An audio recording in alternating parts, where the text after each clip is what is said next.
everybody? Welcome to another edition of Box Seats. Your host, Frank Holder, here with you. This is the show where we talk about sports with comedians.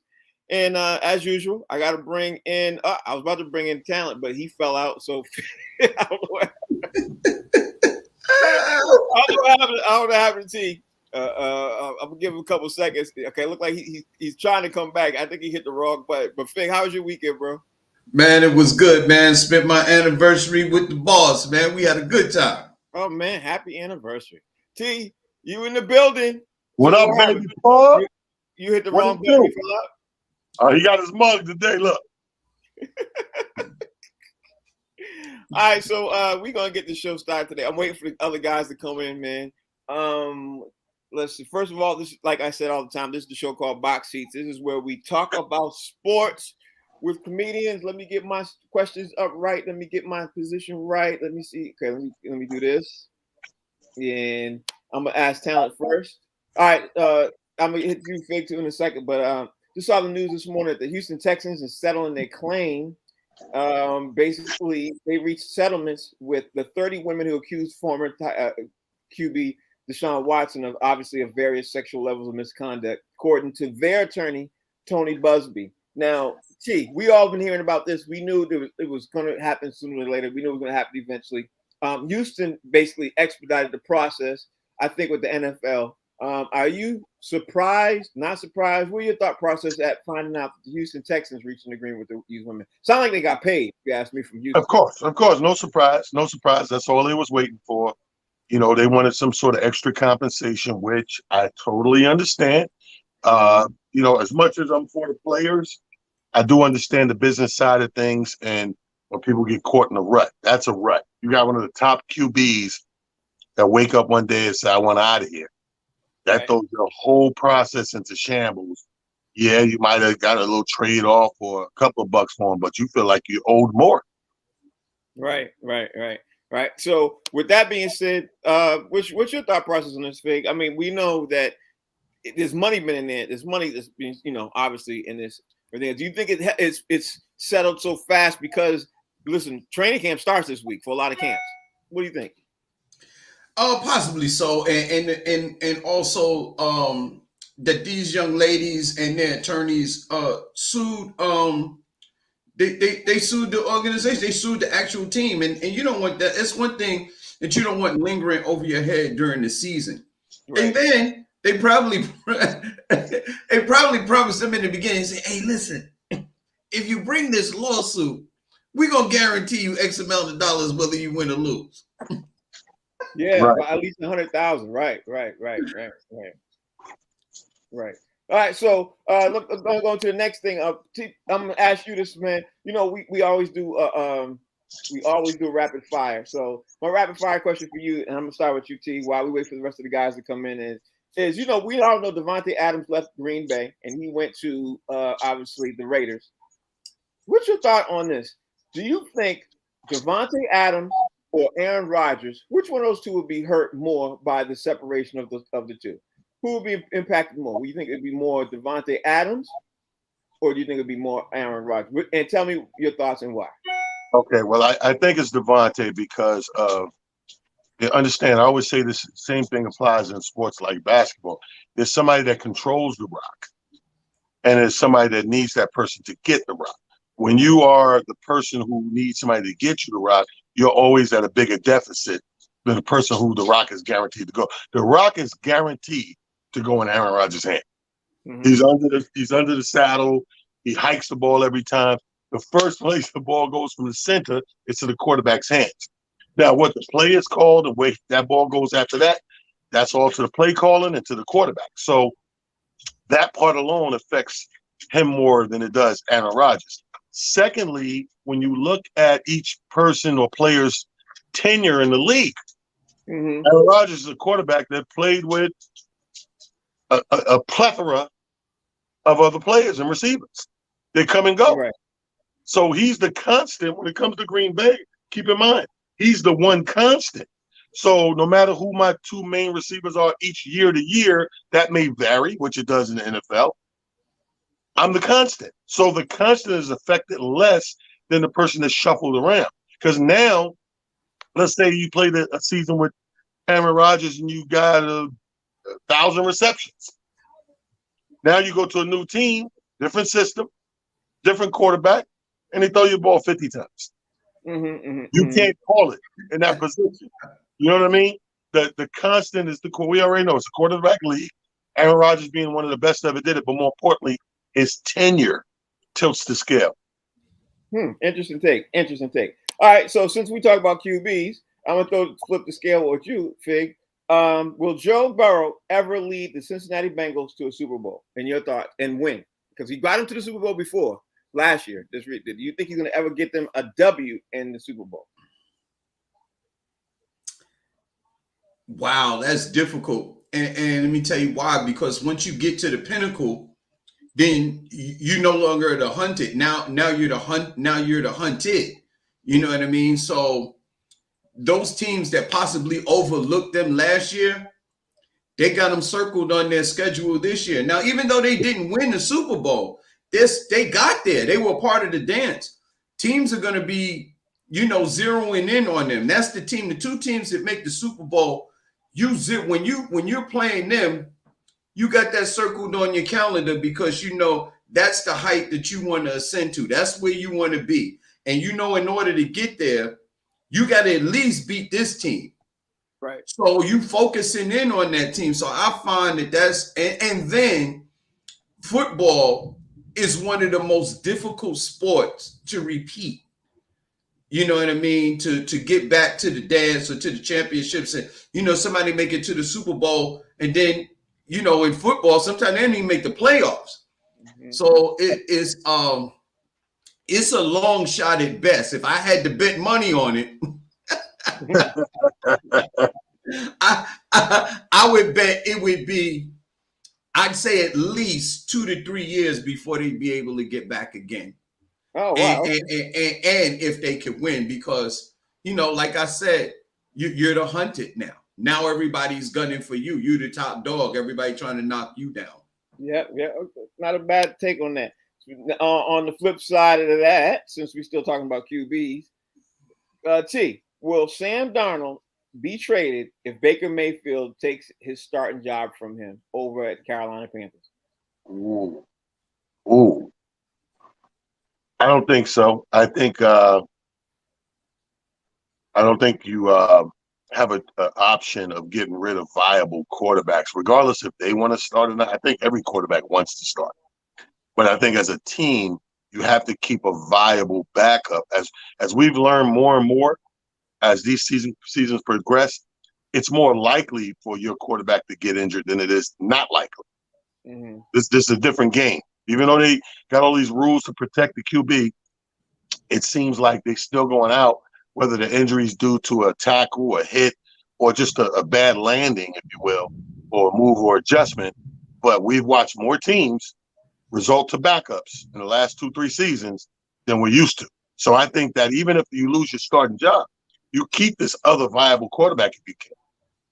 Oh, okay. So that's his take on that. On the flip side of that, Fig, I'm going to ask you, let's just say Sam Darnold wins and Baker Mayfield ends up becoming the QB, because they're in a tight QB situation. Do you think Carolina then changes their position on Baker Mayfield and then trade him if Sam Darnold wins out the starting QB job? Because remember, these two guys are both number 1 draft picks. You know what I mean?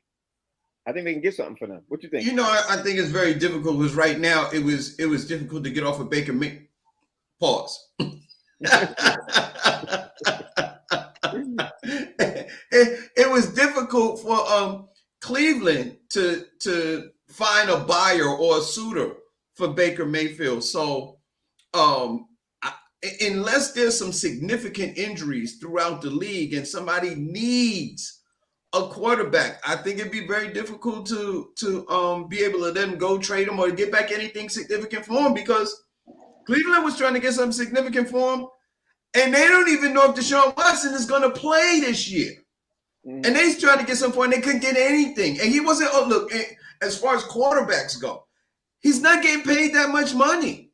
It's not like he's a $30 million man. He's not even getting that much money, and it's still difficult for them to trade him. So I don't think that they would trade him. I think that that is his best option to be a starting quarterback again is to be exactly where he is, because who's going to take him without a significant injury to the number one guy? And then something else. When you have a quarterback, like Talon said, you got a quarterback, there's a high probability that your quarterback will be injured. And then you want somebody capable to be your number two, like Philadelphia. When Carson Wentz went down, they needed Foles. Foles won them the Super Bowl. That was a backup quarterback. If you had Joe Blow back there, they don't get a Super Bowl. Mm-hmm. So I mean, quarterback is a highly sought after position in the NFL, and to have two quarterbacks capable of winning games is, slim to none. And if you have that luxury, you want to keep those guys if you can. Yeah, but Talent, according to what he said, not saying he's wrong, but according to what he said, and like a lot of teams, there are a lot of injuries. Let's just say, again, this is the reason why I'm bringing this question up. Let's just say you have two number one QBs on your roster, right? And a major portion of your, let's say maybe a wide receiver or maybe a defensive end or somebody like that gets hurt. But you got two QBs. You know what I mean? He gets hurt. Now you could use one of your QBs as trade bait to get you a defensive end, to get you a wide receiver, to get you something else you need, because you have two number one QBs on your roster. That's why I'm thinking, in my opinion, listen, I'm throwing it out there. I don't think by the end of the season, I don't think both of those QBs are going to be on the roster by the time. I think you're looking at it from a very tight angle and a very obscure angle, because you keep saying two number ones. You pick your number one. Right. And whoever wins out to be your number one, the other guy's obviously not a number one. Now, just because he came from another team where he was number one, let's keep in mind, he was sent out of that bitch for a reason.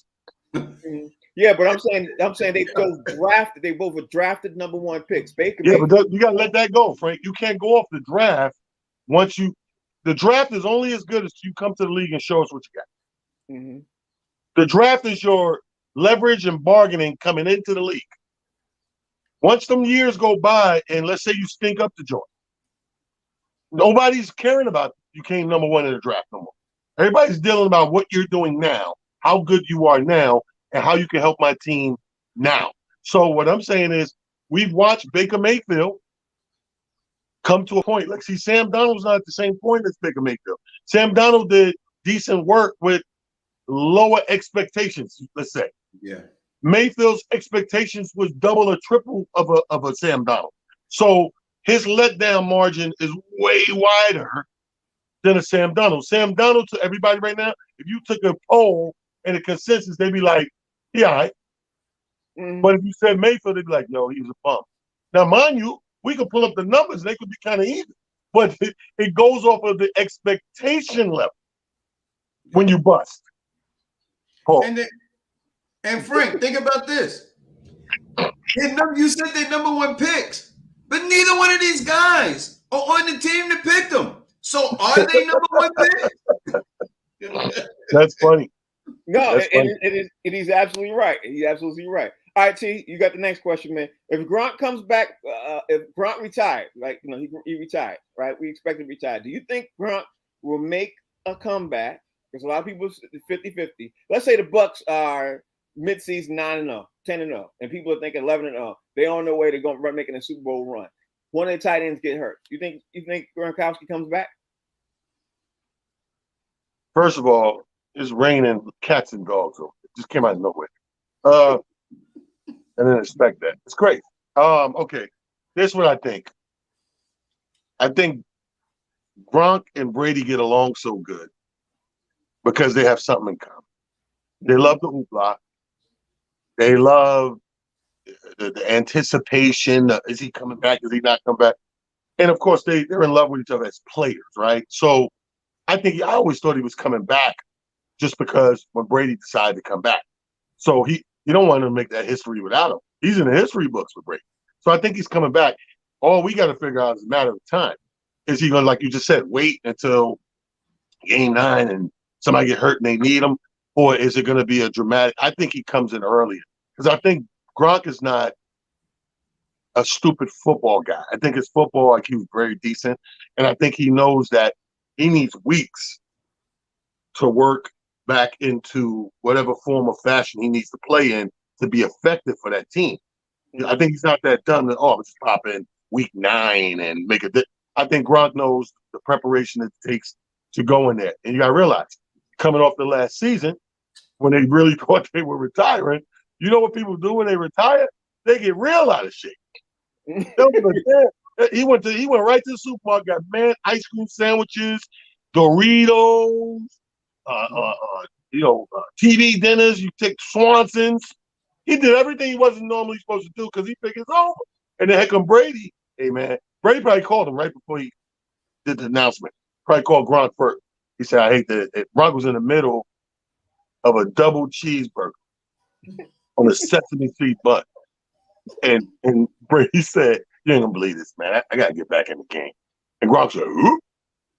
So from that moment on, it becomes that uphill battle to get back in mental mode and physical mode. Because one thing Gronk ain't gonna do, I want to be a part of history. I don't want to come back and stink it up. Right. But I think he's coming back sooner than later to answer your question. All right. Fig, next question goes for you. Let me tell you somebody that did retire. Fournette. Yeah, he got out of there. Fournette, I was listening. He came back. He 260 pounds. Now he retired. He's still under contract, but he eating like he retired. All right, Fig. So you got the next question. The Bills and the Raiders rookies are retraining camp today. They both reported. The rookies did. Who has more pressure on them, to the Bills or the Raiders? Because everybody and their mother is picking Bills and Raiders. So who got more pressure on them to win and do good this year? Is the Bills or the Raiders? You know, I would say the Bills, because they've been there before and we've seen what the Bills can do. The Raiders are pretty much just a projection of what they think they can do based on paper. The Bills actually did it on the field. So, and they still have a decent core that's still together. They possibly gotten a little better. So I think the Bills have more pressure. And I'll tell you this, it's probably more difficult for the rookies to be able to make the Bills team than it would be for them to make the Raiders, simply because those guys are established and you know what it is that they can do. So it's probably extremely difficult for the Bills rookies to be able to make that lineup or that last cut, if you will, because those Bills guys are established and their last couple of 2 to 3 seasons, they had winning seasons. Right. So I think the pressure is on them to get back, because people are actually projecting them to win the Super Bowl. Do the Detroit Lions finally have enough to turn things around with their second-year head coach, Dan Campbell, and their QB, Jared Goff? Because remember, Dan Campbell was the guy who got, he finally got them all motivated and everything else. Everybody was loving Dan Campbell. Everybody was loving his coaching style. Everybody was loving how he's getting, Detroit to finally start to win something. I think they won 2 games, 3 games. But the bottom line is, do you think they're going to win more games this year and basically move? Are they headed in the right direction? What you think? I would be shocked. You know what? The only thing I expect from Detroit, to be honest with you, is to be decent.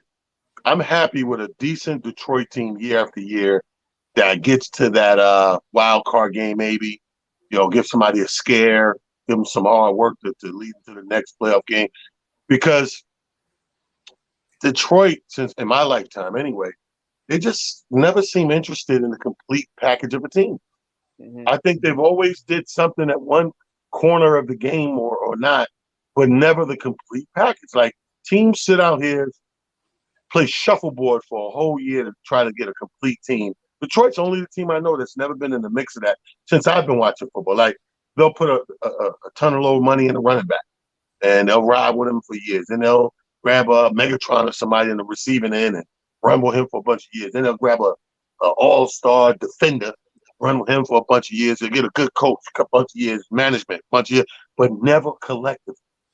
Right. So I don't think, if I had to put money on it, I wouldn't bet they're fully going in the right direction. But if I can get them, I'm happy with Detroit making to a wild card game. Rodney Perry is joining the show. RP, how you doing, bro? How's everything? What's up, gentlemen? How y'all doing? All right, up, Rod? I'm gonna come to you in a second, Rodney. Happy anniversary, brother. Fig. Thank you. Question for you, Fig. Seattle Seahawks coach Pete Carroll, is he on the hot seat for trading Russell Wilson if they have a losing season? Or do you think management will still stick with him and say, you know what, we know you're rebuilding and we're going to give you some time? What you think? Listen, when you're 150, you're on a hot seat to wake up the next morning. Pete Carroll ain't on no hot seat. He done won a Super Bowl. He took him to another one. How old is Pete Carroll? He's between 70 and 80. He's 78. 78. He almost 80 years old, man. What hot seat? Yeah, I think he's 78. Pete Carroll, the only reason he show up to the Seahawks organization because he don't want to be at home doing nothing. He just needs something to do. He's trying to keep active and keep fit so he don't sit around and watch TV all day. Pete Carroll ain't no hot seat. They ain't no hot seat. He know he about to be replaced eventually. Okay. Probably next year they probably go. Listen, I don't remember off the top of my head. I've never seen an NFL quarterback get replaced during the season, but Pete Carroll's on his way out, man. He's 70. I apologize. He's 70. 70? Yeah, Rodney Perry. Let's flip the tones there. Do you think that since Russell Wilson went to Denver, do you think he's on the hot seat right now? Because Denver gave up an awful lot to trade for him, but they got a great defense. They got one of the top 5 defenses in the AFC. So do you think he's on the hot seat if they don't perform well?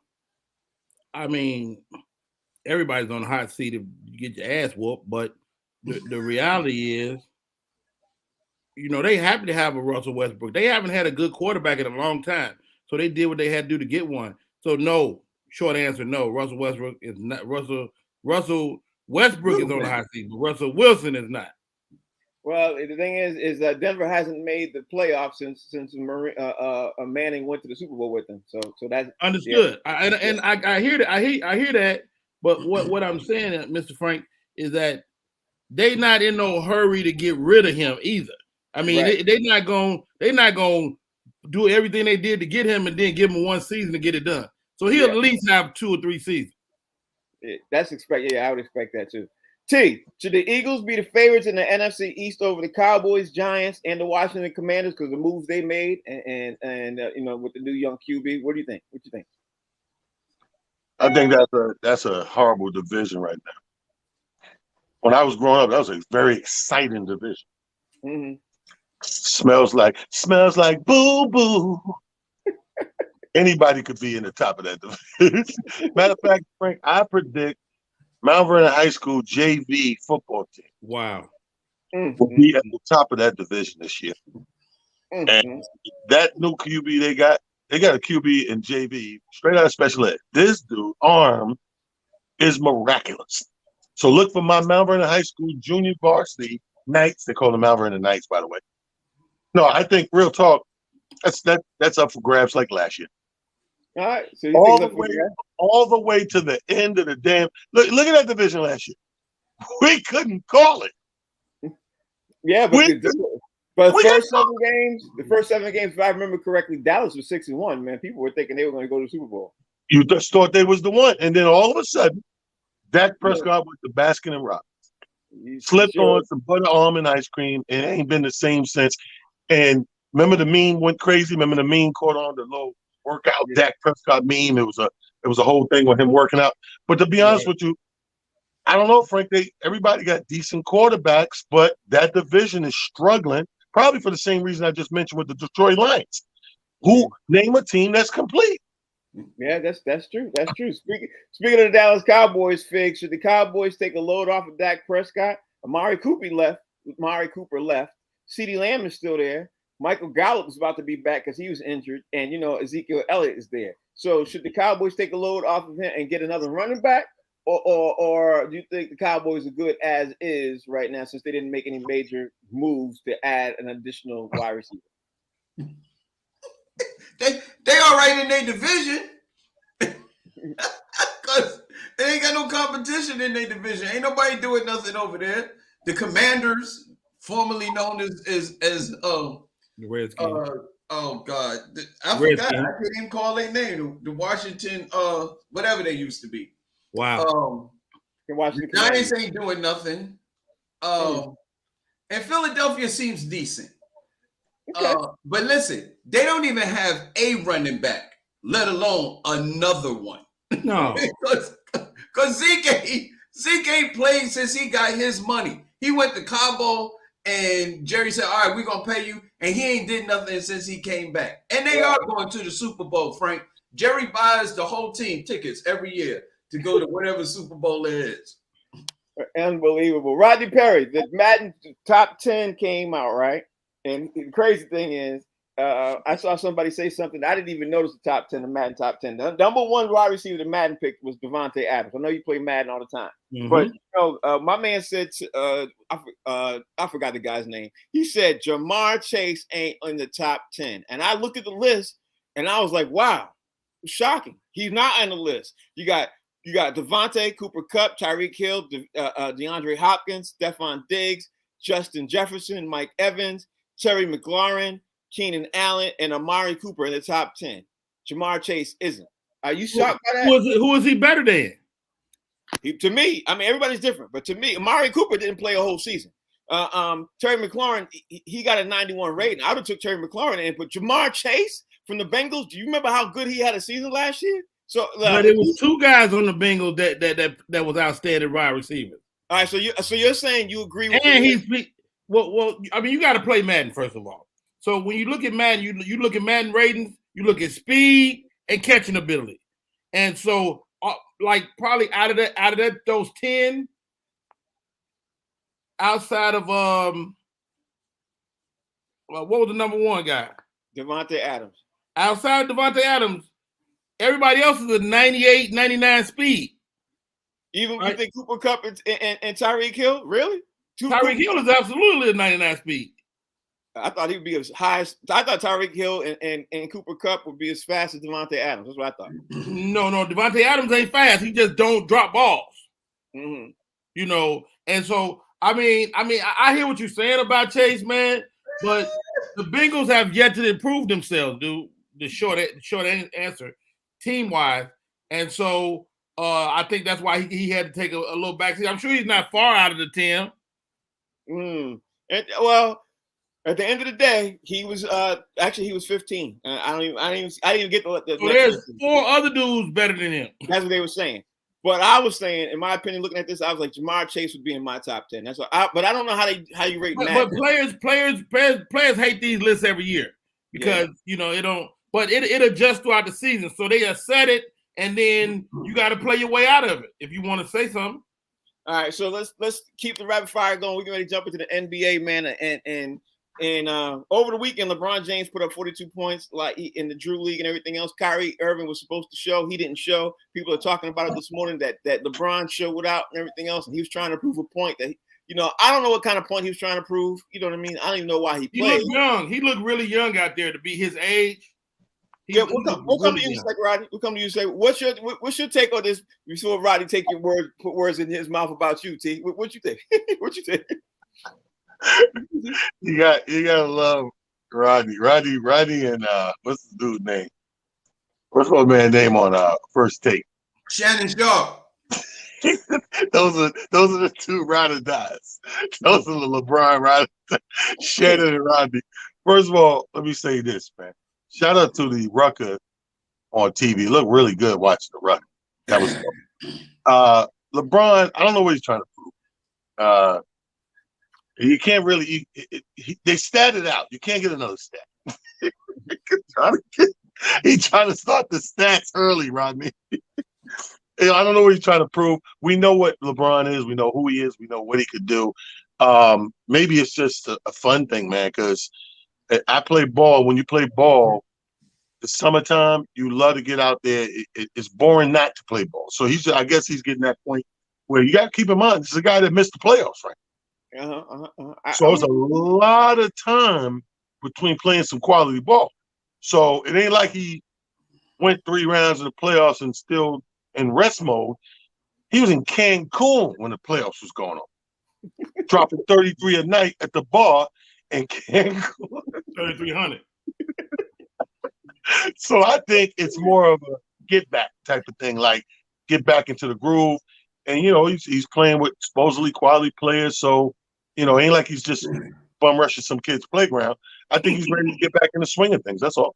All right, so Fig, what do you take from LeBron playing at the Drew League over the weekend? Wait to hear this Hey man, hey, LeBron looked amazing.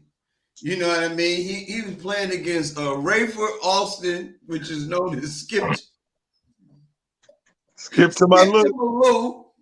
He played against the professor and a guy that worked at the post office Who is the professor? Monday Who is through the Friday. professor? What professor? The dude who plays street ball. His name is the professor. Oh, He I got thought you were talking massive. about Professor Listen, here's the thing. The NBA basketball players, if you will, are probably the best basketball players in the world. You take a guy on LeBron James level and put him with non-NBA players, he's a god. People already in the NBA, people calling him the greatest that ever did it. So you got the greatest that ever did it in some people's minds playing with guys who didn't even make the NBA. What do you expect him to look like? He's going to look like a... Listen, true story. I played in the rec. World Be Free came in there long after he retired, and he dominated us. He shoot the ball way up in the air, and then it come down, pow, hit the bottom of the net. NBA players are probably the greatest basketball players that we have today. You get an NBA player playing against regular dudes, what is he supposed to look like? Am I saying LeBron James is not great? That's not what I'm saying. But in that league, can't nobody touch him. Rodney Perry, what's your take when you hear about LeBron going into the Drew League? And Kyrie Irving was invited and said he was coming and not showing up. I thought it was Kyrie's situation when it said Drew because he's the world famous Uncle Drew. But I guess it's not what Drew stands for.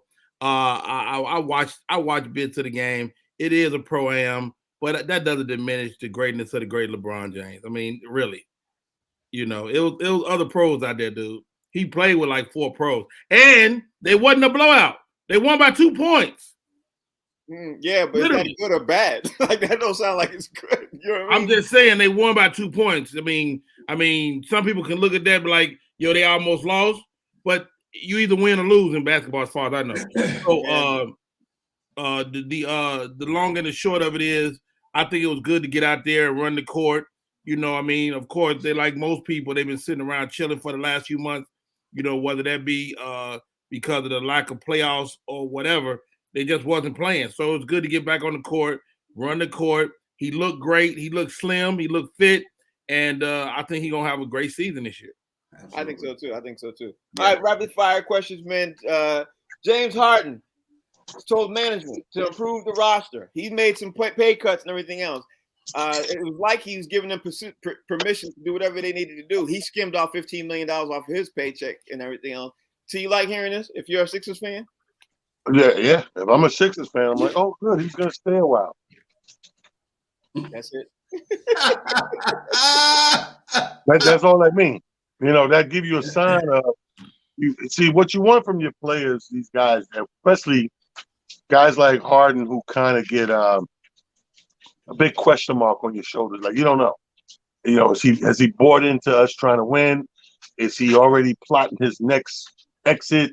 So if you're a fan, you're in doubt, you're in question, and you look for these little gestures from a player to show, nah, I'm with you guys, and I want to be here, and I want to win. And the biggest thing a player can do is shave money off of what they're getting to create money in the cap to get some more help to win. Mm-hmm. So it gives hope. If nothing else, it gives hope. Well, speaking of hope, Fig, Russell Westbrook fired his agent over the weekend. And this agent, of course, his name is Thad Foucher. He's been around the league for decades. He said he fired him over irreconcilable differences. Do you think it was more to that than what he's saying? Or do you think that just the agent was trying to get him to move from LA and he wanted to stay and they had, they just argued too much? What's your thoughts when you hear this, Fig? My thought process is Russell Westbrook is on his last major contract. And the last time I checked, if you're an agent of any type, whether it be sports, entertainment, or any other kind of agent, you get a piece of what you negotiate money. Mm-hmm. So Russell Westbrook ain't going to make no more big salaries after this last 40-some-odd $1 million. So he like, I can do this myself. Right. Like, why would I give you 10% of this next contract, which is probably going to be a can of Coca-Cola and a bag of Bon-Ton potato chips. You can't get 10% of that. So I can do this myself. All right. Rodney Perry, the Bleacher Report is reporting this morning that the Heat are looking to acquire multiple draft picks, and they're offering Tyler Hero and Duncan Robinson to the Nets for Kevin Durant. Or they also go into Utah and offering the same package, multiple draft picks for Donovan Mitchell to Utah. So who you think going to pull the trigger? You think Miami? Do you think Utah's going to pull the trigger first, or you think the Nets going to pull the trigger? Because right now it looks like, according to everybody, Donovan Mitchell and Kevin Durant definitely going to be traded, but Tyler Hero and Duncan Robinson are no longer going to be on Miami. So who do you think? Wasn't that? I think Tyler Hero was already up out of there. You know, they was already using him as capital, and so I get that. The question is whether it be Utah or the Nets. I don't know if the Nets got a lot to say. So I mean, the Miami was on the list that Durant put out, right? Yep. But I think he to have a legitimate shot at a title, I think he's got to go to Golden State. They got to figure something out. T. Oh, I'm sorry. Go ahead, Ronnie. No, well, go ahead. I was gonna say, so T, according to what Rodney said, he thinks that Kevin Durant got to do that. I'm gonna ask you this, T. Do you think Miami, if they lose Duncan Robinson and they lose Tyler Hero and they gain Kevin Durant or Donovan Mitchell, do you think they'd be in the Eastern Conference Finals if they swap those players, or do you think it makes the team better or worse? I think worse. For who? Miami? Yeah, I think that's their two sharpshooters. That's their two guys they rely on. When that ball goes inside and, you know, double teams or whatever happened, or traffic, and you got that kick out. It's like a handful of teams that made their bones off of the kick out. And the kick out, you need your sharpshooters. And if you give away two, don't get me wrong, we know Durant can shoot, we know Mitchell can shoot, but you're still giving one from two. And I think it is going to dip the team down a little bit, so to speak. Or the only answer to that, if it doesn't dip the team down, they have to change the way they do things. Because if you're a team that does the kick out, and that kick out, those sharpshooters, whether they left or right angle or corners, that's the difference in spacing and scoring on the court. They've been living like that, living and dying by that for the last. You have to change your whole thing up if you do a 2-for-1 swap. Fig, do you think Utah gets better if they get Duncan Robinson and Tyler Hero, and obviously they do a swap? Do you think Miami gets worse? How do you think it happens? If Miami obviously has obviously they have Donovan Mitchell. Do you think you get better or they're worse? Because they lost Duncan Hero, and they will lose. Here's the thing. I think Donovan Mitchell is more consistent of a threat than both of those dudes. Hell, Robinson couldn't even get off the bench. If it wasn't for the injuries, he wouldn't even have played in the playoffs. They wouldn't get him off the bench at all. Tyler Hero was he wasn't himself, man. He not this playoffs. He didn't look like the one that was in the bubble. He you know what I mean? He didn't look like that dude. So I don't know. It looked like he took a step backwards. And actually, both of those dudes took a step backwards. And then Miami only has like maybe 2, maybe 3 picks. Danny Ainge won like 10 of them. Yeah. Danny Ainge had for like 10 number ones. I don't know if you took them 2 guys and put them in the West. They're in the East. You take those 2 guys and put them in the West. Now they're going up against some real sharpshooters. I don't know if they're going to be able to compete. And as far as Kevin Durant going there to Miami, you know, Jimmy Butler's been extremely abrasive. Kevin Durant couldn't handle the abrasion coming from Russell. Couldn't handle the type of aggression coming from Russell Westbrook or Draymond Green. What is he going to do on a team with Jimmy Butler? That could be a problem. I don't know if he's going to fit there. Udonis Haslam for that matter. Go ahead, Rodney. What you think? He don't seem like a good fit there. Kevin Durant seemed too sensitive. Not you know what I mean? As far as his feelings, he's a baller, but as far as his feelings and people get into him, he don't seem like a good fit for Miami to me. What you think, Rodney Kerr? I mean, it's a great question because you got to look at let's look at the reason people love Miami. Let's look at that first. People love Miami. They love the weather. They love the tax-free nature of going to Miami. Everybody love that. But what they don't like is not being treated like a prima donna. So you go to Miami and you are Donovan Mitchell or KD, and the general manager has got you running laps and shit. I mean stuff. Mm-hmm. Like, that Riley. You just gotta know who I am. I'm KD, and your boy don't give a damn. So I think it's harder to get people there than you think. And even though Miami is on a lot of people's list, they're at the top of the list. They were scrappy. They do great in the playoffs. But I think especially KD better off staying out of that damn place. Right. You know, Mitchell is still young enough to withstand physically the beating throughout the season that'll get him in shape like that. But I said KD stay out of there. Yeah, I definitely agree with that. So T, Portland Trailblazers won the Summer League. The Summer League thing was finalized over the weekend. Portland Trailblazers won. Dame Lillard didn't even know that they had won, but Dame Lillard is very excited about the young core that's coming up and everything else. Do you think that young core is going to help Portland Trailblazers out in the future, or it doesn't matter? One thing does not translate to another. What's your thoughts about here in Portland Trailblazers? Ain't nothing going to help if you didn't know you won.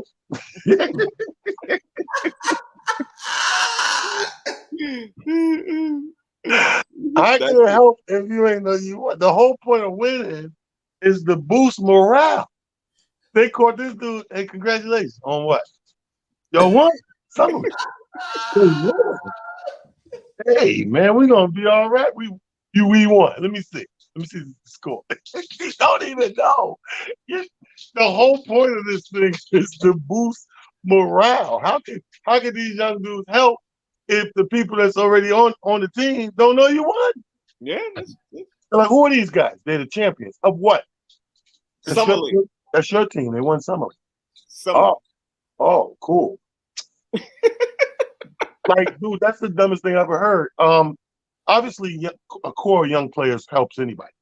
But I'm gonna reserve my comments for Portland for the simple fact that they're like the Knicks right now. Those are two teams that are being kind of super quiet, but they up to something. So I'm not gonna put it past Dame that he don't have the influence to make something big happen. Then all of a sudden, just like we was 3-4 years ago talking about Phoenix, all of a sudden we're talking about Portland again.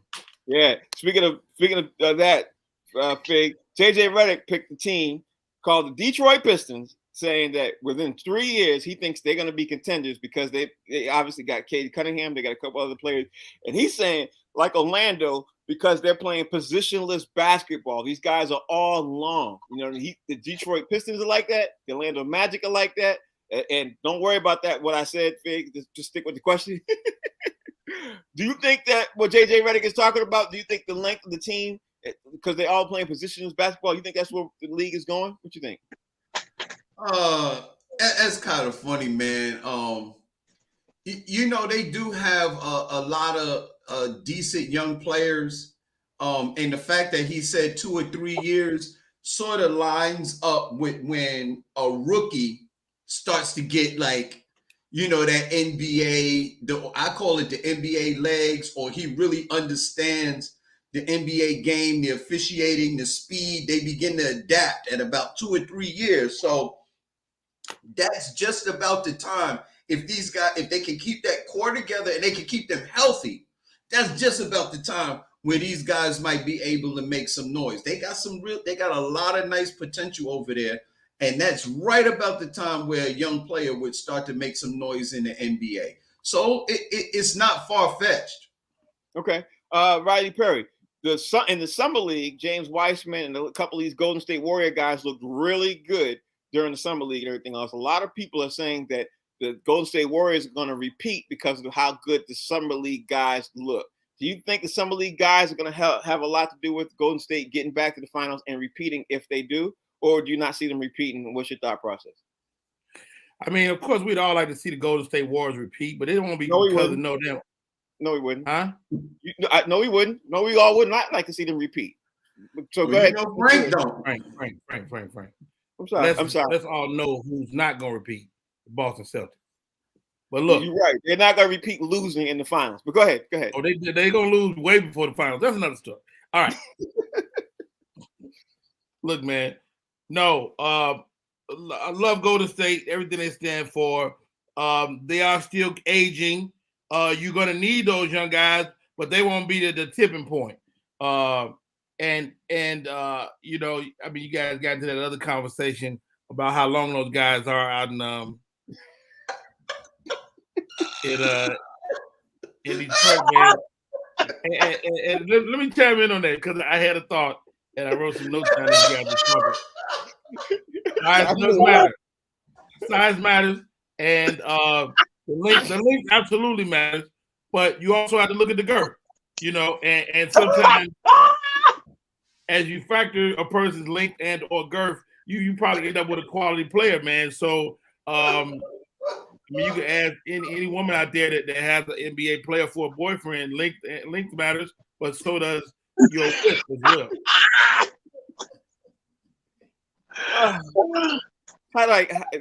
The short answer is size matters.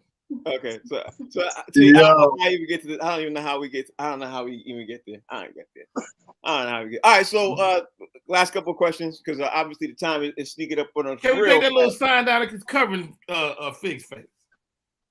Oh yeah, let me. Ding. There you go. All right, so we're Phoenix. I was talking about DeAndre Ayton. DeAndre Ayton got his literally his contract was matched. He's sticking with Phoenix. He got $133 million offer sheet. His agent said he's extremely happy, but rumors came out this weekend that some of the Phoenix Suns players aren't so happy that he is re-signed. Do you think it's going to cause some turmoil throughout the year with the Phoenix Suns players? Or what's your thought process, T? Because a lot of them look like they moved past him even being there. What's your thoughts on T? Well, I mean, you're only as good as your games, man, your last game. So I think they're looking at him like, okay, we knew it was inevitable. You got what you got, but we got to see you make some, do some damage over here. Mm-hmm. You know, we can't. That's the thing about going to a new team, Frank. I don't care how good you are. You ain't nothing until you get over there and be as good for them. You know, you are who you are over here. Yeah, we seen that last season. That was nice. Now you sign here. We hoping to get that guy. We don't know if we're going to get that guy. Again, we talked about, I just said this in, 2 sentences ago where everybody got a system.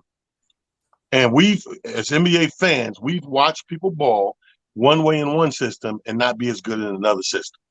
I.e., Knicks fans know, I ain't got to tell Fig, Charles Smith. I love Charles Smith. Great guy. Great guy. But when he played on the West Coast, he was a dominant force. He was a beast. Take him, slow him down, put him in the East Coast, which plays a whole different, more methodical way of ball deep on both sides of the ball. Was he that guy? No. Yeah, interesting. Fig, do you think there's going to be turmoil on the Phoenix Suns because they look like they're unhappy to have him back? Yeah, man, because I think Phoenix started reading their own press clippings, man, and how good these guys are, man. They were run and gun. Yep. Knocked down a bunch of 3-pointers and stuff like that. Devin Booker couldn't hit the broadside of a barn during the playoffs. Chris Paul aged directly, like right in front of us on national TV. He went from 37 to 38. He fell off a cliff. Immediately, right in front of us. As soon on his birthday, we watched Chris Paul fall off a cliff. DeAndre Ayton is the only young stud that they really had that could do the stuff that he can do in the paint. Block shots, make guys change their shots. He can score in the paint. He got a nice little pull-up jumper, you know what I mean, from 12, 15 feet. He's a stud. I hated the way they played him. And unfortunately, they're not going to be able to get up off. They're not going to be able to trade him for a little while. Now that they signed him to that contract, I think it's maybe a year or something like that. There's a period of time once you sign a player for you to be able to play him, trade him, and they're not going to be able to trade him for a while. So if the team don't like this player that just got paid and he was already having problems, man, this ain't good. Rodney, this is not good. Yeah, I think the person who's really unhappy is Monty Williams because Monty literally benched him game 7 when they were getting blown out by 30 or something, he got mad and Monty, benched him. I think they're bringing him back against Monty as well. That's what I think. What's your thoughts when you hear this? Everything else, Rodney? I would have hoped that they would have before signing him fixed that, but we don't know. Like Fig said, we saw Booker get really, really cold. You saw Chris Paul get really, really old, and DeAndre Ayton.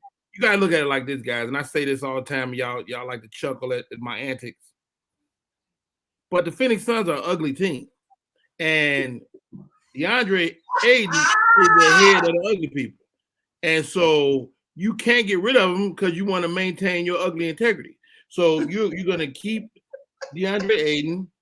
He's in charge of all the rest of the ugly guys. You got Booker, who's a great-looking guy. Chris Paul is aging but still handsome. And DeAndre Ayton is in charge of all the rest of the team. And so you got to pay him for that reason and that reason alone. Ladies and gentlemen, Rodney will be in Phoenix this weekend coming up. Weekend at the weekend, the Phoenix Comedy House.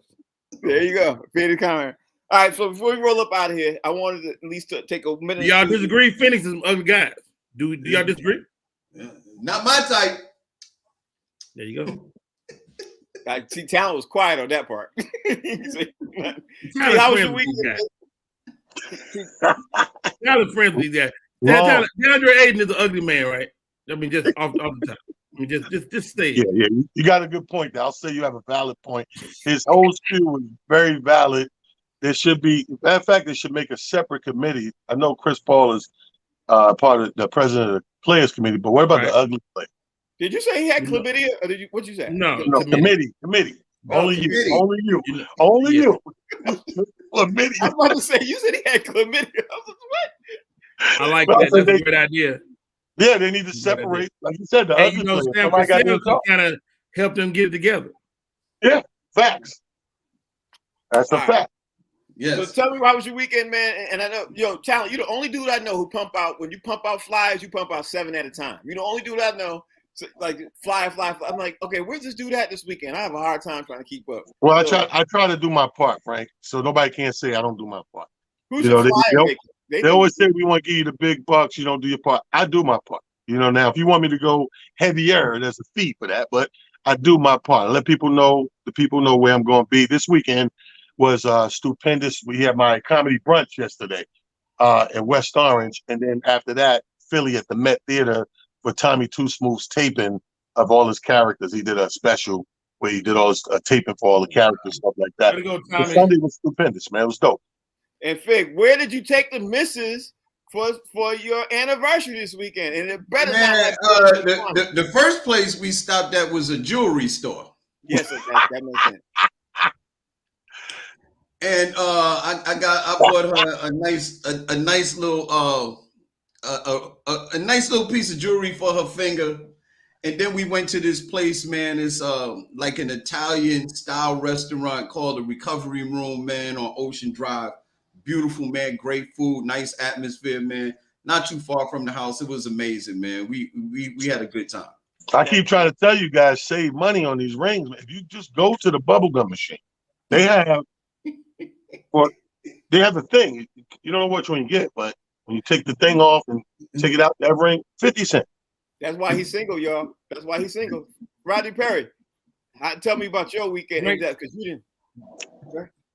Great weekend. I did the inaugural gala for an organization called Black Push. It was really dope because they had all these civil rights people from the civil rights era. The Freedom Rider, who at 20 years old, 19 years old, stood in harm's way for our equality, man. And I got to meet these people face to face. I hosted that event. And yesterday, believe it or not, I went to church. Oh, Lord. I went to church, man, and ended up performing at the church. And it was a very welcoming experience, man. I thoroughly enjoyed it. And I had a great time this weekend. You performed at the church? Wow. I performed at the church. I met the dude Saturday. He's like, man, would you come to my church and perform? And I did. And it was outstanding. Woo. Well, thank you all for joining. The show's called Box Seats. We'll be back tomorrow. I'm going to start replaying today every show, on Facebook. I'm going to start replaying them, again today. So I'm going to replay this at 7 o'clock tonight. You're going to see it. Tell your friends and tell a friend. Nice. Yeah. So that way, people who might not see it during the day, they get a chance to see it at home because they work during the day. They can't see it. So I'm going to rebroadcast. And where you get your couch from, Frank? I'm looking for a new couch. You have to ask the Mrs. that. I don't even know. I don't know. She took me. I went there. I just don't remember the name of the store. Because how it is. Your wife, you go to 4 or 5 different couch stores, and you end up going back to the one that she saw at the first. You know what I mean? So at that day, they all blurred. Couldn't tell me. If somebody give me $1 million, I couldn't tell you. But it's a nice. Frank don't actually go in the store. He just drive and sit outside the car and park. I see how you guys been married so long. You guys are Stepford husbands. You go shop for a couch. Frank just turned into a zombie. You like it? You went blank when I asked him about the couch. Yeah, you did. Yeah. Couch? What couch? The one you sitting on? Oh. I'm about to exit on all y'all.